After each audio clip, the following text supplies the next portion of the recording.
Hello, Kathryn Apel. How are you? You're all the way north of Bundaberg. Yes, that's it. Yes, on the cattle property. So, yeah. It's so wonderful to have you join us here today to talk about your fabulous book, Up and Down on a Rainy Day. Can you tell us a little bit about the inspiration behind this book? Well, most of what I write comes from family experiences. So this one came from memories with my boys and my puppy and the family. Some of it, I guess, came from growing up, just being on the land. Rain is a big deal, and at the moment especially, there can be nothing more worthy of celebration than a rainy day, I think. So when it rains, especially when it really pours and after dry, like when we get our next rain, we will be out there celebrating up and down on a rainy day because we've got dry dams all around us and not much grass in the paddock at the moment. So rain is a big part of a grazier's lifestyle. Yeah. So within the book, what's your favourite part? There's a few things probably. One thing would be that when Christy, our editor, set up a discussion with Janet, the illustrator, and I, it worked out that we all had a connection with Jack Russell dogs.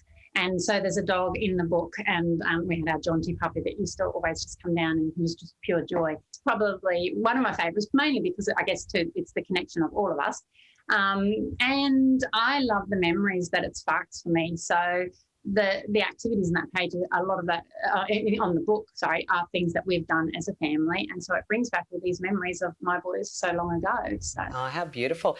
So what does it mean for you to be part of this special series? On so many different levels. So as a teacher, I've always loved what the First Five Forever program does. It doesn't matter what a parent's education level was. It doesn't matter what their career is.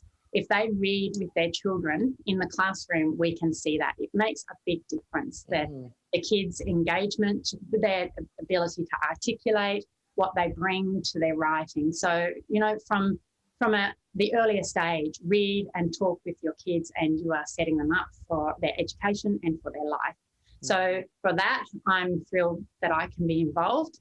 And I'm extra thrilled that it's with a farming story, because that's always been what started me writing. I started writing 20 years ago for my boys and to let them see themselves in the stories, because so many stories that we read, they're sort of the old MacDonald's farm kind of story with one of every animal.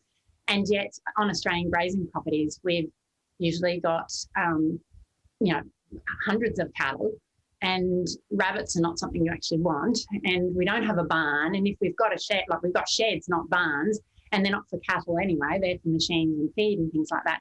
So it's not like what was traditionally represented in stories. So I'm so honoured and thrilled to have been able to represent Queensland country kids, to give them their stories in this collection.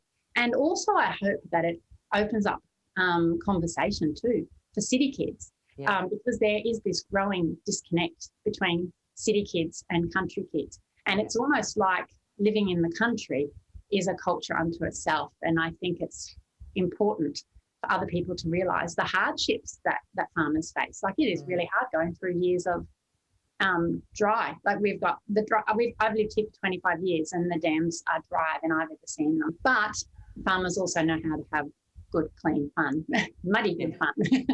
So, yeah. And I think that's sort of what's so fabulous about this whole series.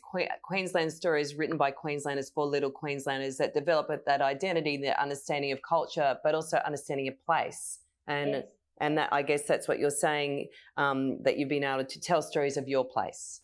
Yeah, yes. And having been that mum who couldn't find the stories with my small boys that reflected our life, I just know how important it is. And I've heard from other farming families how much they have appreciated, not just for themselves to read it with their kids, but to share it with other family members and to share their stories. So it is important. But it's also important to do it in a fun way. So I do love the fact that the books, it's the joy of the story. And you know, Janet's interpretation with the illustrations, it's the joy. It's the fun of it. It's not a lesson as such. Yeah, fantastic. Well, thank you so much for joining us, and thanks for sharing your stories of your place in your family. It's absolutely beautiful, and I'm sure all the kids in the city are going to enjoy those great moments that you shared. So thanks so much, Kathryn. Thank you. Lots of fun. Thanks.